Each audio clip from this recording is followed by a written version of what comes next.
2 তারিখের সংবাদ সম্মেলনের মাধ্যমে সরকার প্রধানকে জানিয়েছি যে আমরা মাননীয় অর্থ উপদেষ্টা এবং মাননীয় প্রধান উপদেষ্টা বরাবর স্মারকলিপি প্রদান করব।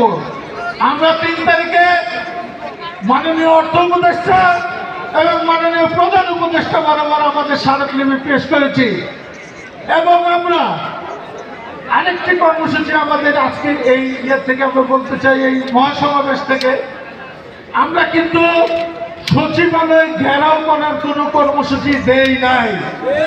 আমরা দিয়েছি যদি সরকার আমাদের ডিসেম্বরের মধ্যে প্রজ্ঞাপন জারি না করে 1 জানুয়ারি থেকে বেতন স্কেল বাস্তবায়ন না করেন তাহলে আমরা সচিবালয় অভিমুখে সারা বাংলাদেশের গণকর্মচারীদের নিয়ে লং মার্চ করব।